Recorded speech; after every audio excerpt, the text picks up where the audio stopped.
So which Stalker game should you play first?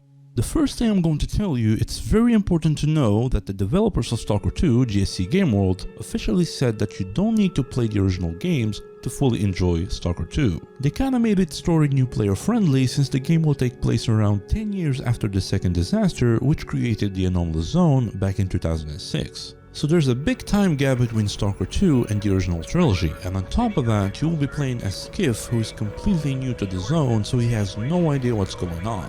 Which means that the gameplay mechanics as well as the story and some of the lore will be explained to him through tutorials, notes and audio logs, dialogues and cutscenes. So if you don't have time, you can just play Stalker 2. However, since the game will take place in the same area, which is the Chernobyl exclusion zone, most of the locations in Stalker 2 will be the same places you visit in the original games. And also, there are some characters from the trilogy who will make an appearance in Stalker 2, so playing the games or at least watching them will help you pick up on those references. But if you don't have the time, you can also enhance your experience and immersion by at least watching this video here.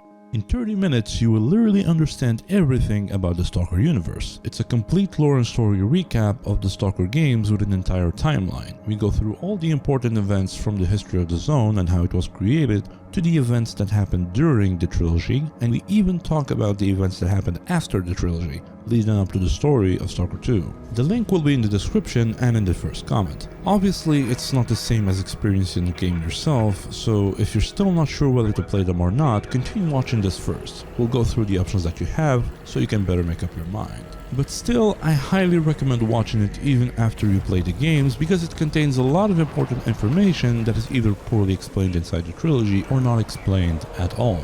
Now with this out of the way, which Stalker game should you play first?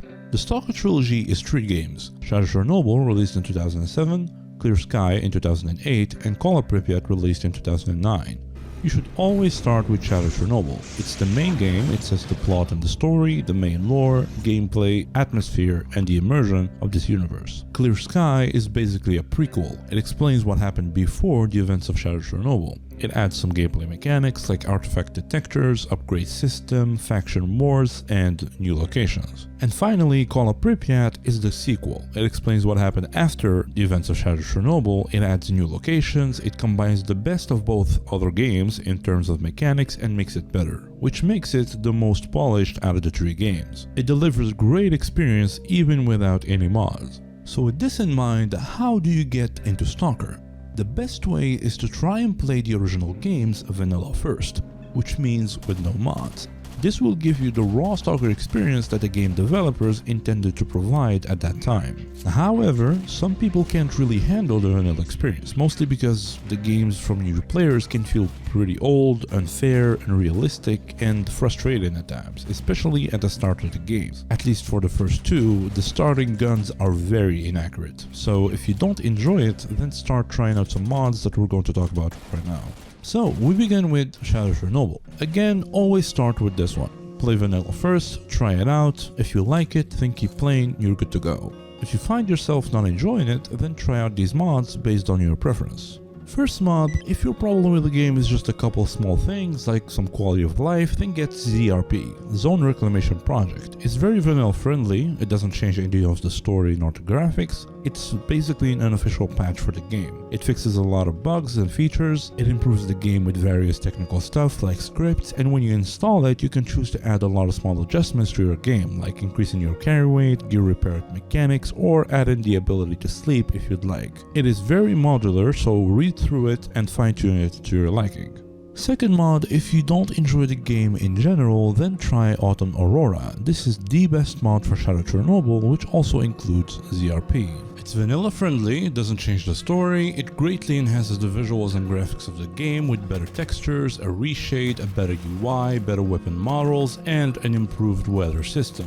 And the gameplay is way more enjoyable and more realistic. Better gunplay, you can repair your gear, you can sleep, the items have animation timers, artifacts are no longer found on the ground, you now actually need to use detectors to find them, and many more features that you can read right here. This is the go-to mod pack for a better, more polished experience. Comes with a setup, just install and play, pretty easy. Third mod, as a bonus, if you want a more hardcore and more modern experience, try out Radiophobia 3. I don't recommend it for your first time playing, but it is possible since the story is pretty much the same. However, it is way more difficult and unforgiving. With a new engine paired with the screen space shaders, it really modernizes the graphics and visuals of the game, and almost everything else is also overhauled, from the gameplay mechanics to the game economy. I won't go into details, but just take a look at this. Added ammo casing sounds. The plate sounds depends on the caliber, ground material, and wetness. I think this basically summarizes how insane this mod is, alright? So, if this is your cup of vodka, check it out, read through the features, watch their videos, and if you like it, then give it a try. So this does it for Shadow Chernobyl. By the way, if you find this video helpful so far, please subscribe and give it a like. Now, let's move on to Clear-Sky. The same formula applies, just play it vanilla. If you like it, then keep playing. If at some point you don't enjoy it for whatever reason, then try out these mods. First mod is SRP, Sky Reclamation Project. Yes, it's basically ZRP but for Clear-Sky. If you just want some quality of life and a lot of bug fixes, then get this mod. The installation is manual, but it also includes a lot of optional add-ons that you can add on top of it in the optional folders. As long as you make sure to read through it, it's pretty easy, fine-tune it to how you want and enjoy. Second mod is ABRCS mod. It's probably the best vanilla-friendly overhaul for Clear-Sky. The story is the same, it has a better engine, better graphics, and way better gun and NPC models. The gameplay feels great and more realistic. It removes a bit of the tediousness of having to find USBs to be able to upgrade your gear, and a lot more changes and bug fixes as you see here. The only downside is that you cannot do quests for the bandits, but I don't think that's a popular choice anyways, so it doesn't really matter that much. This is the go-to mod for Clear-Sky. Installation is pretty easy, and it also contains a few optional folders to tweak some stuff like head bobbing, for example. Read through their mod page, and if you like what you see, then get it and enjoy. I highly recommend it. Third mod, again as a bonus, is Clear-Sky LFO, Last Fallout Overhaul. This is basically the equivalent of Radiophobia 3 for Shadow Chernobyl. I don't recommend it for a first playthrough, but it is possible since the story is the same. Just like Radiophobia 3, everything else is overhauled. The gameplay is more difficult and realistic, it runs on a better engine, it also has a screen space shaders that make the game look insanely good. But the cool part about this mod is that you can choose seasons. You can play in autumn, summer, or even, yes, winter. So if you want a more modern experience, then give it a try. Just make sure to read their mod page carefully and follow the installation instructions. Now that we're done with Clear-Sky, let's move on to Call of Pripyat. Call of Pripyat combines the best of the two other games, which makes it the most polished game in the trilogy. Honestly, for a first playthrough, I highly recommend playing it without any mods first, since it delivers a great experience on its own. After that, if you don't enjoy it as much or you just want to enhance it while keeping it vanilla friendly, I recommend these two mods. First mod is basically a combination of three mods: Absolute Nature, Absolute Structures, and Atmosphere 3. If you want just to improve the graphics and visuals of the game, then these mods are for you. They work perfectly together and they are well optimized. Just make sure to install them in that order. Absolute mods first and then install Atmosphere after. Second mod, if you want to enhance your game in general, then lucky for you, there is an ABR mod for Call of Pripyat as well. It's the ABR Cop mod. No need to repeat myself, it's basically the same thing as ABR Clear-Sky, but for Call of Pripyat. And yes, it does include the absolute mods and Atmosphere that we mentioned earlier. It is the best vanilla-friendly mod for Call of Pripyat. Better graphics, better gameplay, more realistic survival experience, easy installation, and optional folders to tweak it to your liking. For more details, go to their mod page, read through it. If you like it, get it, and enjoy. I highly recommend it.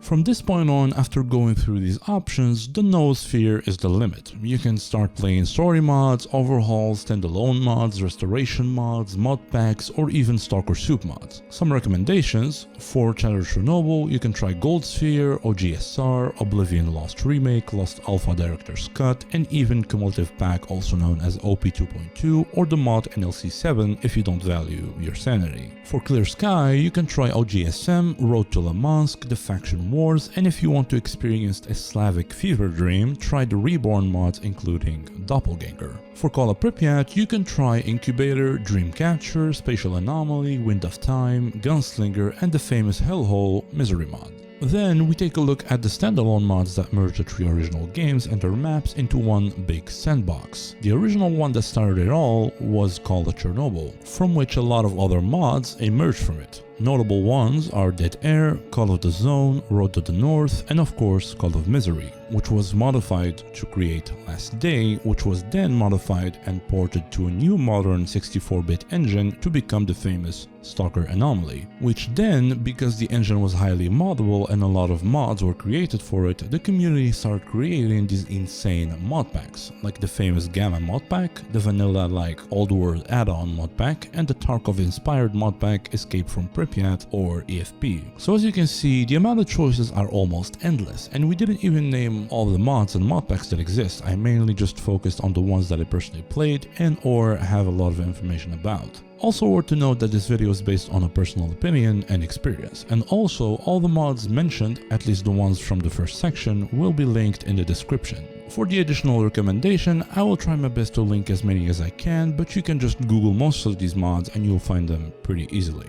So yeah, if you were wondering how we are able to still play Stalker for more than 15 years, then now I think you know why. So basically, just play the vanilla games, then use my recommendation to enhance your experience, and after you're done with that, start trying overhauls, story mods, and other mod packs. And as a bonus, if you want even more immersion, read the novel that heavily inspired the trilogy Roadside Picnic by Arkady Natanovich Strugatsky and his brother Boris Natanovich Strugatsky, published in 1972. Which also inspired the movie Stalker by Andrei Arsyenovich Tarkovsky, published in 1979, which by the way you can watch on YouTube for free. However, as I said in the beginning, you don't really need to play the games, or if you just have time for one game, then at least play Shadow Chernobyl with maybe Autumn Aurora. Otherwise, no need to worry, just jump straight into Stalker 2, and if you like it, then you can always go back and play the trilogy. And again, if you want to save time, you can always click on this video here. It has everything you need to know about Stalker in just 30 minutes. So, I hope this video was helpful. If it is, then help me out and do me a favor. Please subscribe, like it, and share it around. Thank you so much for watching. Welcome to the zone, and of course, good hunting, Stalkers.